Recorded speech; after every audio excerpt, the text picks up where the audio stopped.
Welcome to First Things First. It is Thursday. We are crawling our way through the week. I'm Jenna Wolfe. That is the Hall of Famer Cris Carter. That is Nick Wright. What defines crawling your way through the week? It just feels like it's been a long week because next week is the holiday. We're a week. I feel like the week is flying by. Yeah. No, it wasn't a negative thing. No, I'm running. I love every day. I want every day to last long. Fix it.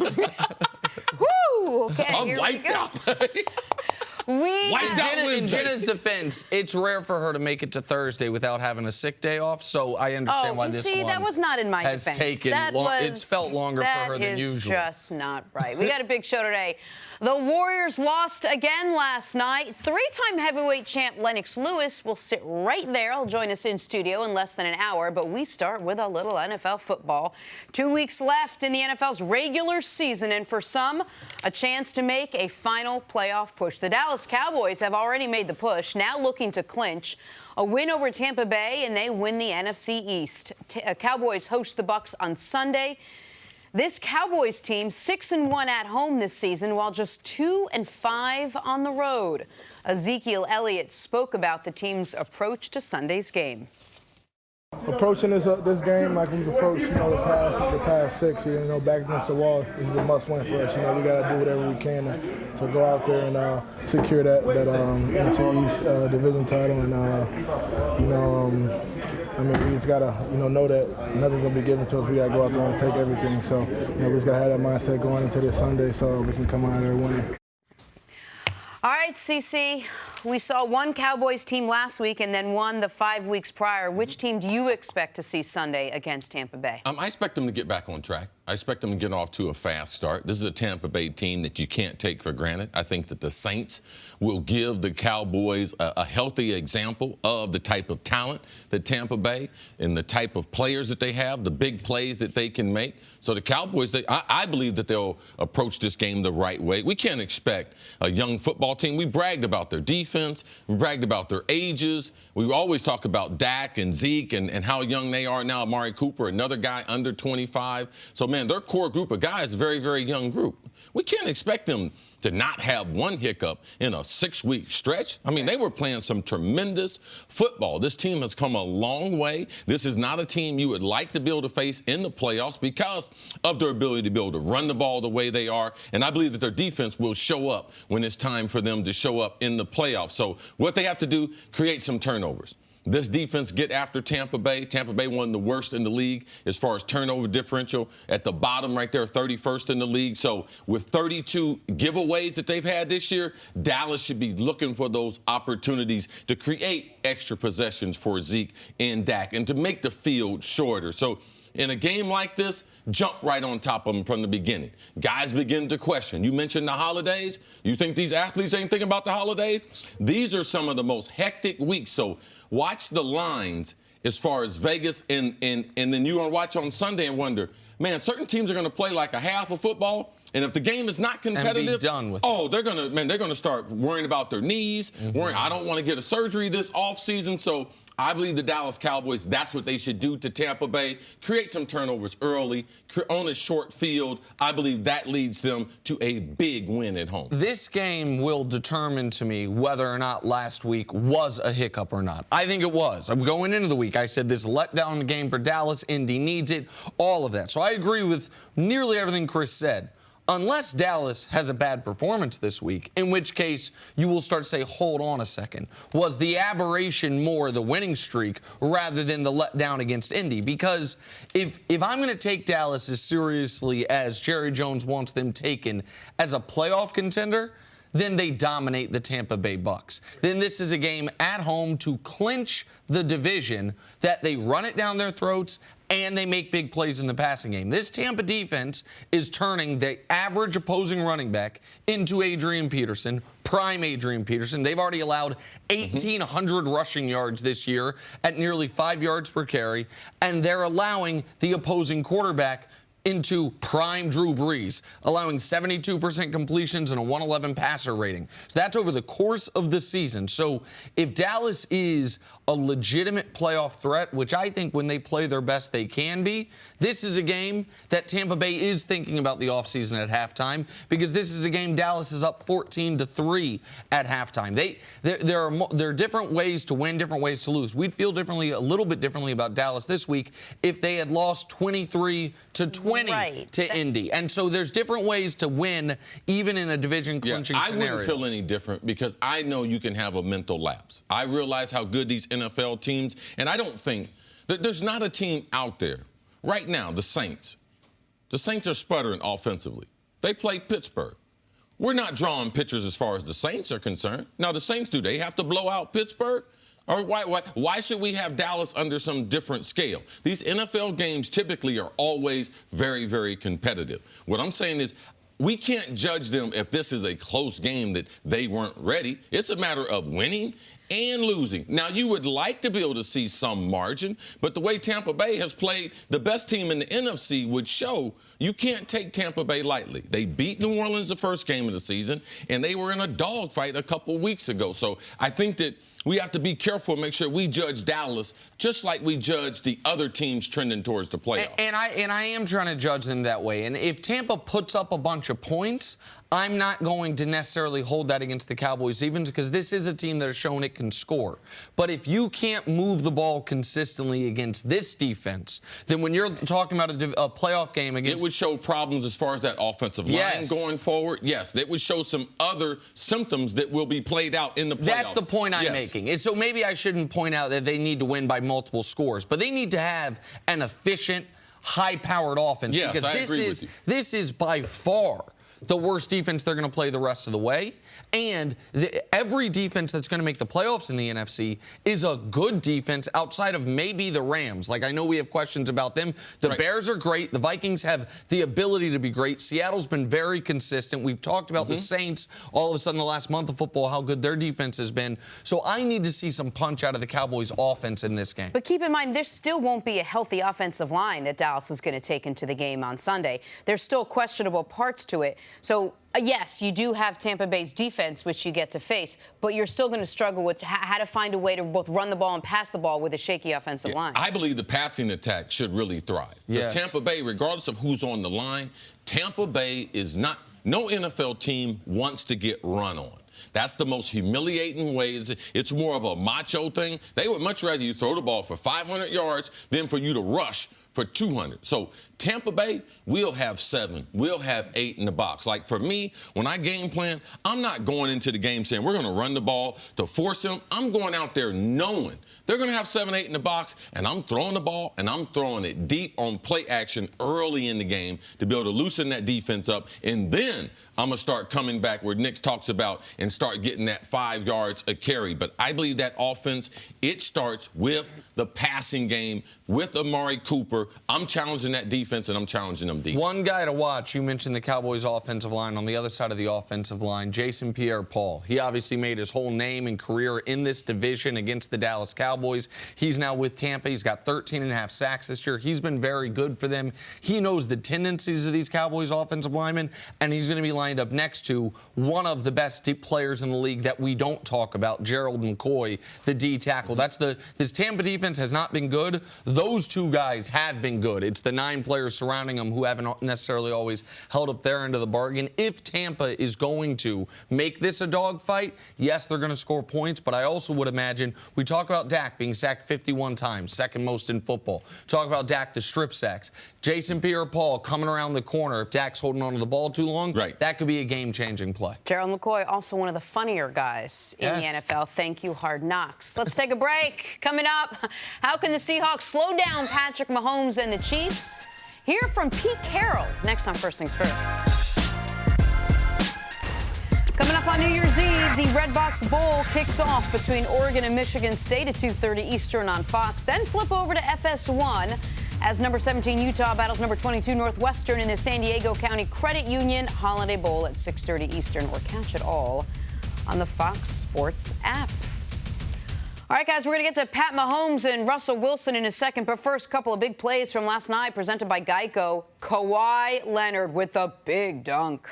Big win. I understand that the opposition was upset with the refs a lot of last night, but this was a great win by the Raptors. A lot of whining at the refs by both sides during this basketball game. Excellent win by the Raptors. Great finish by Kawhi. You know, go to the left hand. Very few of our superstars can finish like that with both hands at the rim. Sixers, Knicks. Ben Simmons takes the pass and absolutely bodies poor Noah Vonleh, then throws it down. Oh, man, he was sending a message. They had a little altercation before this. Ben Simmons, a little LeBron James action right here. Get that off, LeBron man. Spin move, not as quick as LeBron, but work on it. He's right in his range right there, Jenna. That little circle, that's it. That's his universe. There we go. Suns and Boston. Check this out. Kyrie between the leg pass to Jason Tatum on the fast break.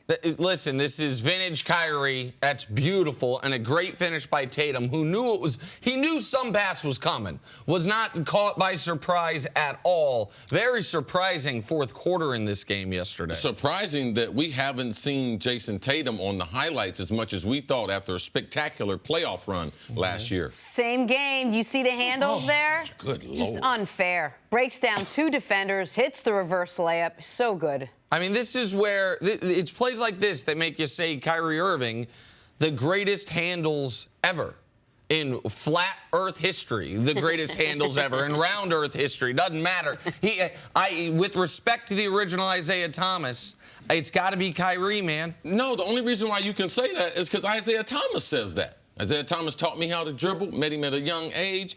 Oh, my goodness. He had the best handle until this dude was born on flat Earth. Time for today's Subway Choice moment. So the Chiefs face a tough road challenge as they travel to Seattle. Patrick Mahomes and Russell Wilson, the two have a lot in common. Both rank in the top 5 in passer rating. Both go off script, give defenses fits, and both were actually drafted to play baseball. It is a good thing that didn't work out. Here's what Seahawks coach Pete Carroll had to say about facing Kansas City. They have shown everything now. You know, we've seen them. You know, after all these games, we know what kind of the whole scope of this offense is. The first month of the season, everybody was kind of on their heels, and so hopefully we can settle into it. It's not that it gets easy because they have such a diverse attack that you got to be ready for a lot of stuff. But our guys are they're up for it. They're ready for the challenge and all of that. And we got to do a great job on their really classy receivers. Kelsey and Hill are just unbelievably talented guys, having great years. So there's a lot of issues here. So I think our guys will be ready to do this. All right, CC, we'll start with you. This isn't the defense of a couple years ago, but it's still been pretty good, at least a good scoring defense. How do they slow down Patrick Mahomes in this Kansas City Chiefs offense? Well, one way is trying to keep them off the field. So the Seattle and Pete Carroll, he thinks they're up to the challenge. That means challenging for Pete Carroll and Russell Wilson in that offense. If they don't win time of possession by 3 or 4 minutes, they don't have no chance against this type of offense. If they don't turn them over, they don't win the turnover battle, not by 1, but by 2. So I'm looking for 34 minutes time possessions, and they got to win the turnover battle by 2. So in doing that, and Seattle has been great in both those areas. Number 1 in the NFL throughout the season. They changed their philosophy of how they're going to do things. They are not going to drop Russell Wilson back 45 times a game and tell him, hey, I need you to make 8 or 10 plays on your own. No, they are a physical football team. Their defense matches up with the physicality of that offense. They don't turn the ball over, and Russell can make just enough plays. They're a different team playing at home, so that is always an advantage. But the fast surface and the quickness that I believe Kansas City will enjoy playing on that turf, because the last few weeks they haven't been able to do that. It's been cold in Kansas City. The field's not the same. So if you want a recipe to win in one of these games, how to negate one of these big-time offenses, you have them sitting on the sideline. And then when they get on the field, they're rushing because they know, man, we don't have time of possession, and that forces mistakes, which lead to turnovers. That's the way that Seattle is able to get it done at home. If they're great in those 2 areas, time of possession and win that turnover margin by 2, the Seahawks can upset Kansas City. I'm glad you're talking about winning the turnover margin not by 1 but by 2, because I know that the odds makers in Vegas say the Chiefs are only a 2.5 point favorite in this game. Because of how these teams match up against each other, I think the Chiefs, if things go evenly, I don't think Seattle has a realistic path to victory. What we know is, as great as Russell Wilson and the Seahawks have been since he's gotten there, they're 4-27 if the opponent scores more than 24 points. Not 34 points, 24 points. And the Chiefs are the first team in NFL history to score at least 26 every single week of the year through 14 weeks. Like, a great defensive performance against the Chiefs is what the Ravens did, 27. What the Chargers did, 28. And so if you're going to get in the air, and by the way, this year for the Seahawks, it's been a good year when their opponent breaks 24 points. They're 1-5. Like, the way they beat you is low scoring, grinded out games. And this year in particular, time of possession, because they're running the ball for 150 yards every single week. 10 of the last 11 games, they've gone for 150 plus. The one part where it's still, I think, even despite all that, doesn't play in Seattle's favor is the Chiefs have been a bad time possession team all year. They're bottom 6 time possession. They're used to playing at 28 minutes. All of the high-scoring teams, if you look at the top 5 highest-scoring teams in NFL history, none of them won the time of possession over the season. The reason why? Because all of them had that quick strike ability and time of possession. It's not that important, especially when you have the lead. When you have the lead compared to trying to come from behind, and that's what teams, New England, when they had the great season, that's what they did. The greatest show on turf, that's what they did. The 98 Vikings, that's what they did. So that's not one of the stats that they'll look at and will scare them. Normally, I would say Seattle is one of the tougher places to play in the NFL. But a close second might be Kansas City. Do they have any advantage knowing how tough it is for opponents to come in and play in Kansas City? Now they take that show and they bring it to Seattle? Yeah, it's a great understanding. Playing in Minnesota, and we played in the Dome, we always felt like when we went on the road, we still had some advantage because we were used to playing with a lot of noise. Now, typically, we weren't on the field, but as football players, it's great training. When you play in that great environment in Kansas City, when you go on the road to a place like Seattle, no, it's not a shock. For the offensive linemen, which typically it's going to affect more than that, it's not a shock to them, that crowd noise. So it's a small little thing, but it's something in football games. It's the difference in, oh man, illegal procedure, 1st and 15. Right. If Kansas City can keep the number right, 2nd and medium, 3rd and medium, 3rd and short, it becomes very hard for this Seattle defense, which I believe to be a good defense, not a great one. I believe you can take advantage of their cornerbacks on the outside if you keep that number right. That is the other key to Seattle, is the Chiefs have been a very penalty-prone team. They commit a lot of penalties, and a lot of them are procedural penalties. They are false starts or delay of game situations, and that's where that crowd, particularly Sunday Night Football, where national TV, folks in Seattle have been drinking all day long. They are going to be loud, raucous, and they're coming off a terrible loss. Seattle could have essentially locked up a playoff spot last week, and they lose to the Niners in overtime, where they won the coin toss. After not playing well for 60 minutes, they got the ball first. All you got to do is go down and score. Couldn't do it. So this is a desperate Seattle team, where the Chiefs are in more of an advantageous spot than any team in football this year outside of maybe the Chargers. However, is this. They are battle-tested, man. They've played 2 against the Chargers, 1 against Pittsburgh, game against Baltimore, game against New England, game against the Rams, now a game against Seattle. They have played the majority of teams that are going to make the playoffs. The Chiefs have played them already. So they haven't gotten to 11-3 by beating up on bad teams. They have gone through a first-place schedule in a tough division and a tough cross both of their other divisional matchups. The AFC North has a couple good teams. The NFC West has a couple good teams. So playing a team the quality of Seattle won't shock Kansas City. What could shock Kansas City is if Seattle says, we're just going to run it on 1st down. We're going to run it on 2nd down. We're going to run it again on 3rd down. Because where the Chiefs defense, the only thing the Chiefs defense does well is get to the quarterback and force turnovers. And the thing they do worse than anybody is stop the run. And I think Seattle, my game plan if I'm Seattle is Chris Carson, Russell out on an option, like run. Tell me what this game means for Seattle. Lay out the stakes for this game. For Seattle, they win the game. They're going to the playoffs. They lose the game. It's all of a sudden in play. They don't. In a year that they're rebuilding. It means a lot. Coaches like Pete Carroll, oh, no, I'm not rebuilding. I got Russell, man, we're retooling for them to be able to get in the playoffs because let's not forget, they're in a division with the Rams. So to be able to get in and get that wild card spot, I believe it means a lot for Pete Carroll and his program as they move forward. This is a team, because they got some experience. They got some guys. Watch out for Frank Clark in this game. Yeah. All right. If you get after the game, if Seattle wins, well, what happened? They dominate time possession. They get the 2 turnovers, and Frank Clark has caused havoc in the backfield of Kansas City. You asked what it meant for Seattle. For Kansas City, it either means they officially or unofficially lock up the 1 seed. They could, depending on what happens with the Chargers on Saturday, what happens with the Texans, they could officially lock up the 1 seed with a win on Sunday Night Football. But even if it's not official, they have the Raiders at home in Week 17. But if they lose, for the 1 seed, now you're talking about the 5 seed. Yeah. Like the Raiders are going to be dangerous. They signed Peterman. Peterman. You're right. Peterman. They did sign him yesterday. Yeah, after his 5th tryout. Nate Peterman, man, good to be him. Right? 1 touchdown, 7 picks career. How about this? 5 tryouts. Everyone wants to give Peterman a job. All right, let's take a break. Coming up, what can the Steelers do to escape New Orleans with a win? That's next. This is First Things First. Welcome back to First Things First. Look who's here, 3-time Super Bowl champ.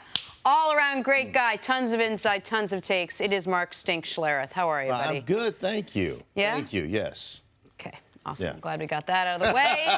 All right, Stink, let's talk some Pittsburgh Steelers.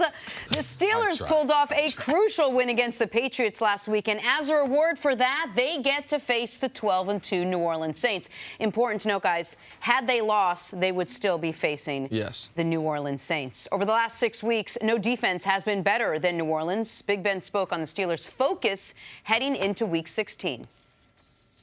Well, you just want to get in the playoffs. It doesn't matter how you get in. You just want to get in. Obviously, the 1st and 2nd seed, you liked it, but I don't think we can get that now. So let's just find a way to get in. And how do you attack a defense that seems so well rounded? You know, they're strong in pretty much every area. Just try and protect the ball. The guys up front are going to have their hands full with the pass rush and the noise, like I talked about. And then we're just going to have to win our matchups. All right, Stink, besides protecting the ball, how does the Steelers' offense match up with what has been a very good Saints defense over the last couple of weeks? No, I think the Steelers match up with any defense. I mean, you look at the weapons they have on the outside with Brown, with Smith-Schuster. Washington has played really well of late. Yeah, of late. So, I think that's the big thing. The thing to me that is always shocking about the Steelers is the Steelers have a really good offensive line. The Steelers, to me, on film, choose not to run the ball most of the time. They're 30th in the league in running the ball, and you saw kind of the formula. Now, when you run the ball, you don't put up a lot of points usually, right? Yes. You control the tempo of the game. You control the line of scrimmage. You do all those things. But, again, against New England, they ran the heck out of the ball. They only scored 17 points. So that's what you get into. You get into a little bit of a fight. Because you have one bad run and coordinators like, well, we've got so many weapons on the outside. And the Steelers choose oftentimes just to abandon it. And I thought the thing they did better than anything else last week in winning against New England was they said, no, we are going to stay true to what we are. We're going to stay true to running this football and creating some big plays outside. But again, CC will tell you, and any offensive coordinator you talk to in this league will tell you, hey, we got to run the ball, we got to control the tempo, but we got to throw it to score. But don't you think part of that is because for so many weeks this season, they weren't sure what they had at running back? Once they knew for sure L. Bell wasn't coming back, they knew they had James Conner, maybe not so sure. Jalen Samuels, maybe not so sure. So they went to the pass because that's what they do know, and they have the personnel. If we wanted to make an excuse, we could make that for Pittsburgh. But as Stink said, not only this year, but the last several years, even when they have L. Bell, it's a luxury that you can put him outside, but their overall philosophy as an organization is, no, we're not going to punch you in the mouth. We got a great quarterback, a Hall of Fame quarterback, and we can develop wide receivers. I mean, if you look at the guys they have drafted and developed, they are like, there was a time when the Pittsburgh Steelers, and I think, Stink, you can relate to this with John Elway. John Elway, man, he dropped back. He's going to sling it. They're going to win on John Elway. Man, they got Terrell Davis like, listen, forget that. Our philosophy is we're getting ready to start doing this. And that's what you're saying about Pittsburgh. They don't wake up in the morning and say, listen, this is what we're going to do. We're going to lean on the running back because they've been so skilled and because of their quarterback. It's just developed. We could make an excuse and say James Conner, but even when they have L. Bell, when they get into big games, their philosophy is they're going to put and they might throw it to L. Bell out of the backfield 8 or 10 times and maybe hand it to him 10 or 12. Never that philosophy. We're just going to take over the game with the physicality. And to your point, this past week, they actually overtook Minnesota. Minnesota, which was passing at 66% of the times, were one of the reasons they fired their defensive coordinator. They then offensive coordinator, pardon me, John DeFilippo. They then ran the ball 40 times, did Minnesota this past week. This past week, now Pittsburgh has overtaken Minnesota. They passed the ball on the highest percentage of snaps of any team in the league, nearly 67%. Now, I understand everything everyone at the table is saying, but if there was ever a game where an offensive coordinator is going to look at the other team's strengths and weaknesses and say, man, we better be able to sling it around the yard, it would be when you're playing the #1 rush defense and the number 28 pass defense. When you are playing a game in New Orleans in perfect conditions where you are going to say, and James Conner's not likely to play, say, okay, all of what you're saying might be true, but I don't think they're going to be able to change philosophy this week against this defense. This is one of the big problems in stat sheets. Yes. When it doesn't show no, because you're not month. in the game. And you don't realize Drew Brees is over there. And if I go 3 and out and give them a short field, and I can't back my quarterback up 40 times because they'll get after Big Ben. And what does Big Ben do when he gets a lot of pressure? Turns it over. Okay. Now you're getting ready to get boat raced in New Orleans. So you got to be careful when you go into these games because that's the way, man, I've had some great coordinators, and they really sat me down on those Tuesdays when the guys weren't there and explained to me, Chris, this is the way you attack. And there were a lot of times we went against defenses a lot like New Orleans is right now. And he said, you know what we're going to do, Chris? We're going to go in there and run the ball right down their throat because they sitting in their meeting room swearing up and down, I'm getting ready to throw it 45 times, you guys. Now, we're going to run it. And then we're going to play action, and then ultimately I need you guys to take over the game. But our philosophy going in is because they think we're going to do that, we're going to, and that's the New England. That's how New England wins year in, year out by doing the direct opposite. A lot of times what you look at when you look at a stat sheet is you see that the #1 run defense, you see the number 28th rush defense, or passing defense. And then you get tricked into not looking at the rest of how the games have played out. So much of the time during the beginning of the year, they were so far ahead of teams. Of course. The teams don't run the ball. They choose not to run the ball. They went through like a 10-week period. Right. And so I'm not saying that they're not good at that, but here's the deal. And I heard you earlier on the program because I was sitting over there listening. You know, I was taking in notes. Mental notes. Thank you. Sometimes write it down. Yeah, I should write it down. But here's the deal, and Chris is 100% right. We can throw one over the top, 70-yard touchdown, everybody celebrates, and you know what the defensive players go? They got us on that one. It's not that big deal. When you constantly just cram it down somebody's throat, 2 yards, 6 yards, 8 yards, 4 yards, 12 yards, 14 yards, man, it's demoralizing to a defense. Demoralizing. And so I just believe if Pittsburgh is going to win in New Orleans with that crowd noise and all the things that they have to do, you damn well better be a balanced football team and take some of the pressure off that passing game. And think that passing game, when you're in New Orleans, you're just a fraction off that snap count. So now if I back that quarterback up, that left tackle, that right tackle, now Pittsburgh's got a good offensive line. But the D-line's getting the jump. Oh, man, so you have to really bake that into what the stats say compared to how this game is really going to play out. And New Orleans is one of the loudest places. One of the loudest places in the National Football League. And I will tell you, going to your team, Kansas City, going in there and playing when I was with the Denver Broncos in that environment, we would scrap pile a third of our offense. We would not, I mean, we would commit to running. These are the runs we're going to run. We're going to commit to it. We know we're not going to have a great yard per carry average, but we have to get attempts. Attempts are important. And then we took out all of our 7-step drops, all of our 5-step drops that had a hitch. Right, you know where you're hitching once and then go. Just like we're throwing all go, we're throwing Z shallow cross. You know what I'm saying? Yes. The pass rushers were going to get a jump on the offensive line every 100%, time. 100% of the time. That's why the one advantage you have as an offense is snap count. When you go on a place like that, it takes away that advantage. Well, and so the other part of this football game that this is one of the more jarring numbers for any playoff team this year is the Steelers are -9.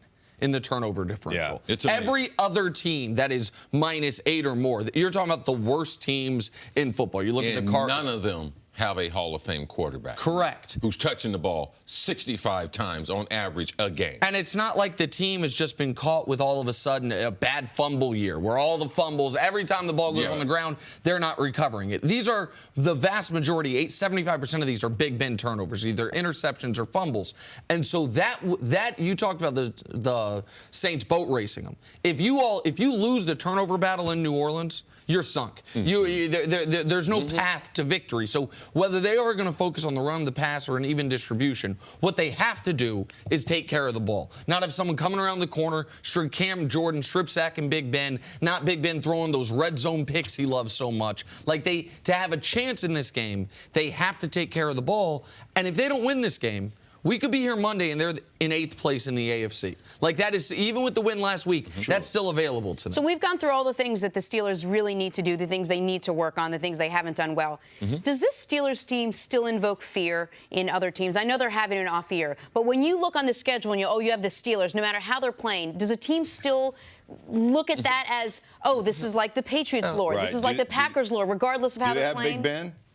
Yes. Do they have Antonio Brown? Yes. Do they have Smith-Schuster? Yes. Yeah, you're darn right they invoke And typically fear. they're going to have 20,000 show up, too, no matter where they're playing. No matter where they travel great. I mean, yeah, absolutely. This is a team that has so much talent. You can make an argument, at least offensively. They've got a couple of offensive Pro Bowlers on the offensive line. They got guys on the outside that are Pro Bowlers. They got running back that's a Pro Bowler. They got a quarterback. I mean, this is a team that when you look at them talent-wise, you can make an argument they're as talented as any team you have offensively in the whole National Football League. So, of course, they invoke fear.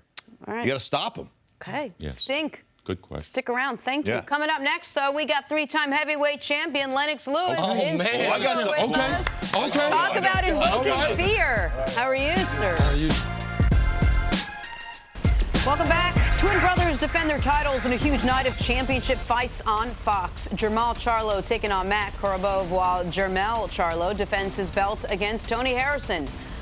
Only a great mom could name their kids such close names. Premier Boxing Champion Saturday at 8 Eastern, only on Fox and the Fox Sports app. And who better to join us than former heavyweight world champ and Fox Sports boxing analyst Lennox Lewis. All right. What's up, sir? Yes, Good to sir. see you, champ. Welcome to the Lennox, show, man. thank you so much for being with us. What should fans expect from a great Saturday night of fighting here in Brooklyn at the Barclays Center? Yeah, a lot of drama. Boxing always brings the drama. You never know what to expect. You know, like I went to the fight the other day with the big heavyweights, Deontay and Tyson Fury. I would never expect what happened. Man. Yeah, it was unbelievable. This is what fight fans want to see. They want to see excitement. They want to see something they never expected to see. The storylines, all of it. All that.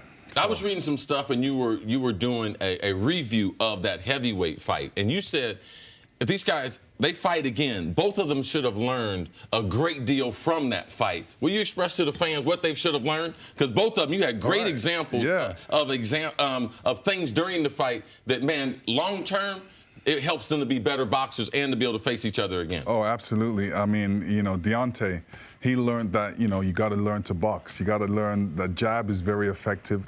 He learned that not everybody you can knock out. Eventually, there's a guy that's going to be in there, is going to be the same speed as you, same skills as you, and you can't knock him out. So you're going to have to do something different.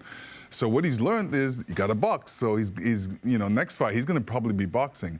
And what Tyson Fury learned, he learned, no, don't bend down. Being a 6'9" guy, don't bend down. Make yourself shorter. And allow a guy to come down on you with all that leverage and knock you out. So each one of these fighters always learned something. So. And that was, and I want to talk about this event here in a second, but that was, everyone in the arena, including most notably Deontay Wilder, thought the fight was over. Thought the fight was over. And then Tyson Fury did, to cross sports, The Undertaker all of a sudden. He just sat up from the dead. And I thought a draw was great in that because now we're guaranteed to see it again, even if you thought Fury won the fight. But let's talk about this. Jermall Charlo, I know the Charlo twins. I used to briefly go to the same gym where they train at in Houston. An amazing story of these two guys, twin brothers. Thankfully, as we were talking about, different weight classes, so they don't have to worry about fighting each other. But both now champions. Jermall Jamal's in an odd spot because a late switch. Now he's going to fight Korobov, who I know is not who he was training for. Tell us about that fight, and then in general, when you all of a sudden have a different guy that you're going to be fighting against for a belt, what that's like. Well, anytime you change your opponent, you change your mindset. This guy is going to come at you with something different that you didn't prepare for. And it's always difficult fighting those type of guys because, you know, they come out with something that you've never expected or you haven't had time to work on. So it's going to be an interesting fight. We're going to have to see how well they adapt. One's more aggressive, one leans back and does more boxing. So it'll be an interesting fight. A lot of drama in that fight, too. What about with the other brother, with Jermell and Tony Harrison? What should fans look for in that one? Well, that would be a little bit tougher fight because Tony comes and he's aggressive and he comes at you. So we're going to have to see how he deals with that. All right, so let's talk heavyweights for a second. The opener, you have Dominic Breazeale against Carlos Negron. If either of these guys win, do you think they get a title shot? Maybe, or maybe have another couple fights to kind of warm them up for that. It depends on how they look. Lennox, in the break, we were talking a little bit more about how you could take where we're fighting, where boxing is right now, and bring it back to where it was, you know, a little bit years ago, where more people can see it, more people were following what you talked about, the drama and the storylines. You had some ideas of where you think fans could see it or how they could take boxing back into the popular time that it was. Yeah, you know, it should be easy for people to turn on the TV and watch boxing. You know, anybody that loves fighting sports, they should be able to turn on the TV and see boxing and learn about guys that they've never learned about before. What usually happens, a guy gets famous, nobody really knows about him, then all of a sudden he's on Fox, he's on all these different pay-per-view channels. Nobody knows him, so they don't really want to buy into him. What they need to do is grow up with him, grow up seeing him on the TV. Oh, I like to see that's this the guy. way it used to be. Yeah. I mean, I'm a huge fan of boxing. I've been to a lot of your fights and everything. And the thing about even yourself, there were great fighters then, but we knew about you coming up in the ranks. And in your day, I mean, you're a great athlete. How do we attract some more of the great athletes? Muhammad Ali and some of the other guys, Sugar Ray, Thomas Hearns, great athletes boxing. How do we attract those great athletes back to the sport that you love? I think it starts with the amateurs. Amateurs, you know, you need that amateur build-up. You need these guys to come into the amateur sports and, you know, learn how to box correctly, learn the biomechanics of the sport. And, you know, this is where they learn from before they turn pro. A lot of them, like, have 10 fights and then they turn pro. I've had an extensive amateur career, 2 Olympics and, you know, over 200 fights as an amateur. Now I'm ready to turn pro. When I turn pro, I'm already gone through 10 fights. You know, these guys are going through 30 fights as professionals. I went through 100 fights as an amateur. So right now I find that the boxers are learning as they get to the top. And so one of the things you were talking about as far as it being accessible to the general public, that's one of the cool things about these events now being on Fox. Everybody, people that don't have this channel have regular Fox. They have what we call Big Fox. It's going to be on Saturday nights, which is what you're talking about. Guys being able to, without having to necessarily pay a cost for it, turn on a fight, watch it, drink a beer with their buddies, and start to learn who these guys are. I think the Charlo twins are stars. I think people will like the fact that they're brothers, unlike the Klitschko brothers, who are in the same weight class, would never fight each other, and that put a stall on the heavyweight division for a decade. These two guys, you could have 2 twin brothers who for the next few years are the dominant faces of their weight class as we kind of age out of the Mayweather-Pacquiao era. As I know you're obviously the heavyweight champ of the world, and for a long time that's the baddest man on the planet. That's right. It's really been since your era ended, the most prominent boxers have been these guys' sizes. For people that are now coming back to boxing after your era, tell us a little bit about difference stylistically from the way these guys fight to the way you would fight in your famous matches. You're talking the heavyweights or just the... like the difference between a middleweight fighter, who we're going to see this weekend, versus the way you fought. Well, me, I was, it could all end in one punch. I don't get really paid for overtime, so I'm trying to take you out as soon as possible. You know, I find the smaller weight classes, obviously they don't get paid for overtime either, but they're more boxing, they're more flashy, and there's more of a game plan. I had a game plan as well, and if my game plan failed, I forgot another one. There's, A, B, and C game plan.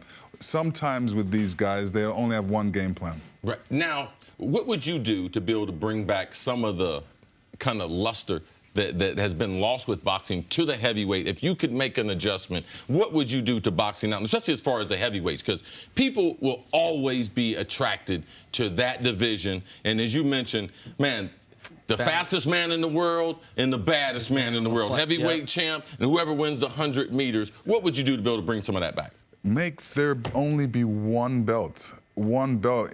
When you get all these belts hanging around, champion over here, champion over here, champion over here, and then everybody wants to see these guys fight, but yet they don't fight. Now it's getting to a point where people are getting sick of it. They want to see the good fighters box the good fighters, and that's what Fox is doing. So I'm happy. Wait, Lennox, before we leave you, I do have to ask. CC says that, and as a professional athlete, there's no athlete in better shape than a boxer at the top of his game. The way he trains, the way he practices, how prepared he is. At your most competitive, just how many hours a day were you training? Just give me an idea. I have to know what he's talking about. It was like 8 hours a day. 8 hours. Yeah. How many miles you running?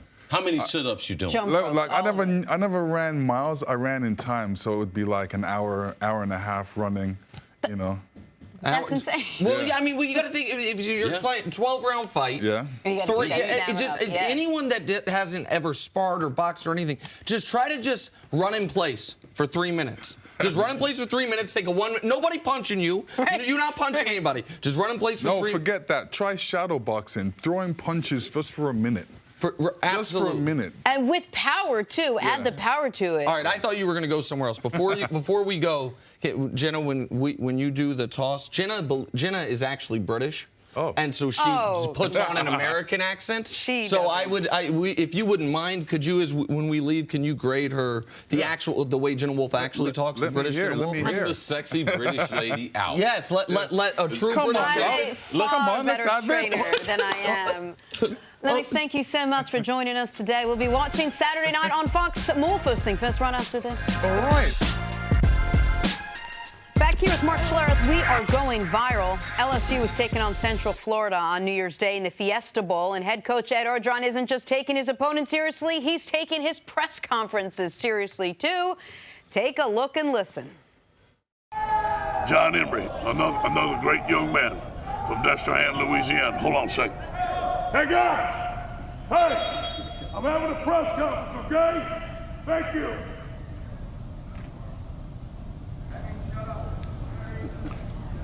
Great young man. On a scrimmage, we wanted to get bigger. I'll stop. Hey!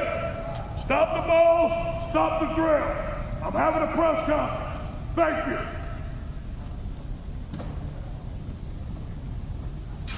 We had to fix the line of scrimmage. Went all the way to Michigan.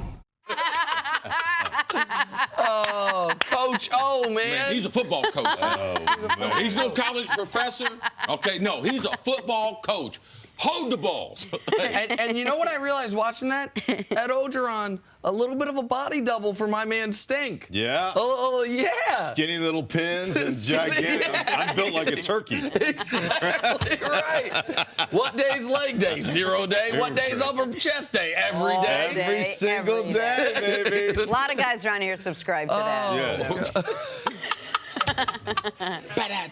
Boom, Brian. All right, Stink, time to talk quarterbacks.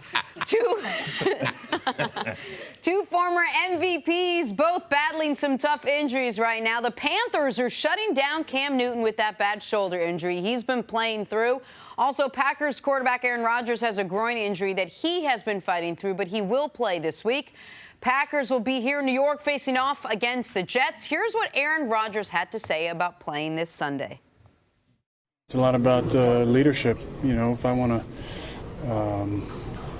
to, be listened to and followed and looked up to, how could I stand here and say that, these games that don't matter for playoffs, I'm going to cash it in. It's just not the way I lead, and I'm super competitive, and I want to be out there with the guys, and I look forward to being out there.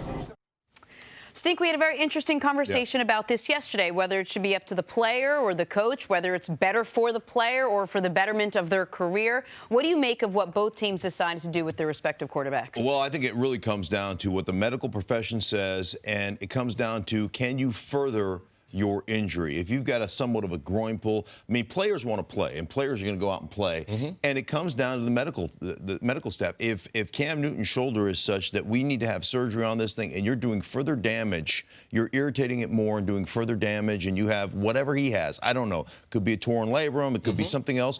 If you're going to do further damage to it and create degenerative changes in that shoulder joint, like, we have too much invested in you to allow you to go out there and play. And there's a big difference between struggling, and he has struggled for the last month with that shoulder, and having, a groin pull. And so there's a huge difference there, and it comes down to each individual. I totally agree with Aaron Rodgers, and I guarantee you Cam Newton would go out and play. He would go out and play, and he would have the same kind of attitude. I'm going to go out there and play. He's done it for the last month, last 6 weeks, or whatever it is. So, it comes down to, are you going to do further damage? You are invested. And think about this now. Every rule that has been made in the National Football League here in recent years has been made to protect the quarterback, to protect that investment, and also to create offense. And if you're looking at yourself as our franchise quarterback is going to struggle and maybe need surgery or need something done to his shoulder, the investment that we have in him, we're just not going to let him play. I totally understand it. Well, and yesterday, CC, you said, or you asked almost rhetorically, is Cam Newton more important than the right guard?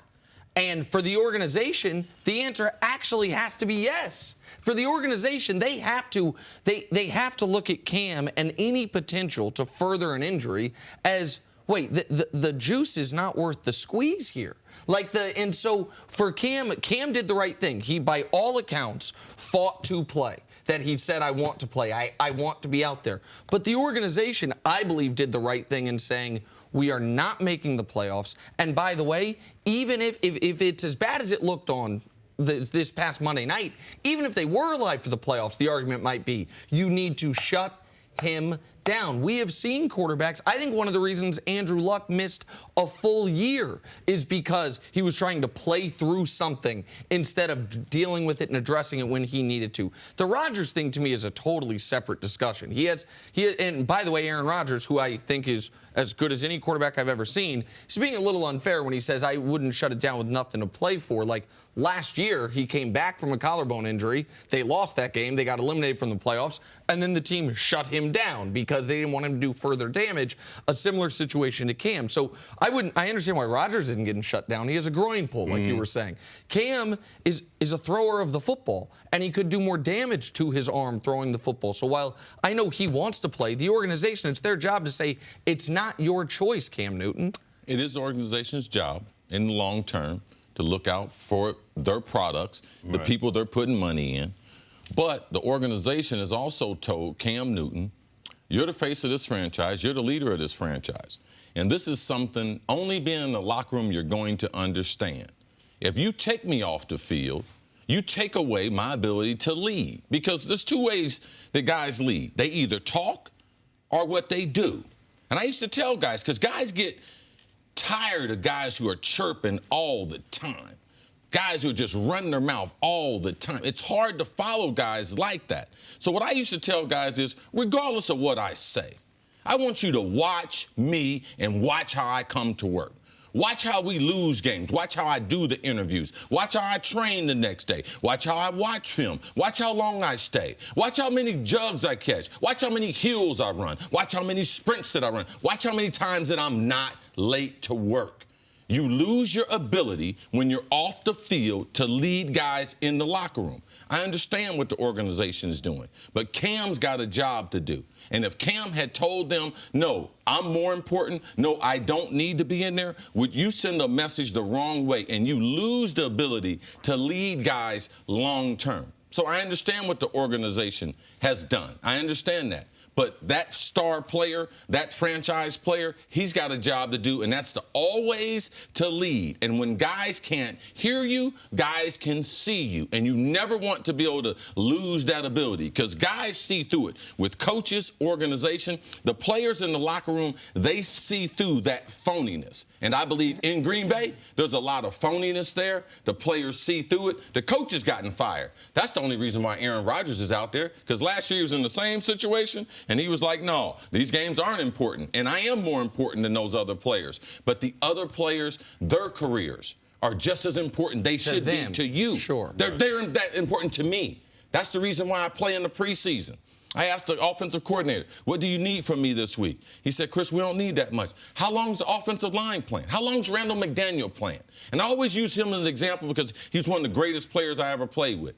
And I used to say, I'm not going to be in there as long as the quarterback. I'm going to be in there as long as Johnny Randall is in there, as long as Randall McDaniel's in there, because I'm trying to be with those guys. And I don't want them to feel like that I'm bigger than them. I'm better than them. And that's what you get into in these situations in NFL locker rooms. Right. The leadership aspect is really important, and people do, they do look at you. You know who the players are. You know who the guys that are real are. And you look at those guys, and I will say this, man, I spent a lot of time injured. I played. I rarely missed. Yes. But I spent a lot of time injured. But when I was injured, when I had back surgery and had to miss a few weeks, when I had, a knee surgery that I had to miss a few weeks with, you do become somewhat of a pariah, if you will. You're not part of it. No. We used to always say in our room, you're dead. Like, that guy's dead. Yep. Like, he can't help us anymore. He's dead. He's not a part of the main flow of the team. And I tell you what, it makes you feel, as a player, you're beside yourself, not being able to be out there. Which is why we talk so much coming into the season about how Carson Wentz, no matter what he did last year, he wasn't there at the very end to really help him, and he wanted to come back and prove that he could. It was the same thing. He didn't feel like he was part of the team either. I also think, and Stink, you and I talked about this, not behind Chris's back, Cris was sitting right there, but off the air, when the Le'Veon Bell situation was going on. And Cris was, I would kept saying for Le'Veon, he can get hurt. And Cris talked about his philosophy was, man, I never worried about injuries. You can blow your Achilles working out. Right. That was, and do you remember you walked out here and you were laughing, and you were saying, man, Cris, God blessed you in so many to never think about injuries. Part of what made you see was you broke your collarbone early on. And best I can tell, no, you didn't miss time ever again until you were playing with the Dolphins and they slashed your kidneys or your whatever organ it was. And so you went a dozen years playing the style you played, and for whatever reason, we're just dancing through the raindrops, training right. You said God blessed you, whatever it was. That has given you a very, I think, unique perspective on what it means to be injured, what it does mean to miss time. But your story is an exception more than, now Stinks is an exception almost in the other direction, 29 surgeries. But does that make any sense? Like the way you look at missing time due to injuries? But from me, I've had all these other experiences. I got just as much respect for Stink's career. I had guys that were hurt all the time. Robert Smith, I love Robert Smith. Man, Robert Smith, if he get in a car crash, Robert Smith's going to the hospital. That's just the way this business is. It's no disrespect to guy if he's there. Man, you do what you can. Yeah, that's my experience, but I got a world of experience with other guys. So I do have empathy. I have tremendous understanding. But at the beginning and end of the day, the best ability you got is your availability. Don't tell me how good you are. Can you play today? All right? Because that's what's important. And the more you practice, the better you're going to get. The more games you play in, the better you're going to get. So, yeah, I got great experience because I didn't get hurt. Part of that's my training. At the beginning and end of the day, God bless me. He made me very, very unique. He made me an unbelievable athlete, but also coupled with focus, and I want to be out there with my teammates. Yeah, and that's really what it comes down to. And then, Cris acts like he's never been hurt. I guarantee you he's played hurt plenty. Like, we all have to play hurt plenty. The issue is, like for Cam, we'll shut you down if you're playing hurt and you're not playing well hurt. Yes. Like now, if Cam was playing well hurt, it'd be different. Here's the deal. I played my whole career. I never played a game where I wasn't hurt. Right. I started 100 and probably, close to, with preseason and postseason, I started probably close to 200 games. There's never a game I wasn't hurt that I played. But guess what? I went out and I played well, hurt. And that's what you have to do. Thank you for listening to the First Things First podcast. Remember, leave us a review and tell us what you think. Subscribe to the podcast on Apple Podcasts and catch us on FS1 Monday through Friday, 6:30 a.m. Eastern. For Cris Carter and Nick Wright, I'm Jenna Wolfe. So long, everybody.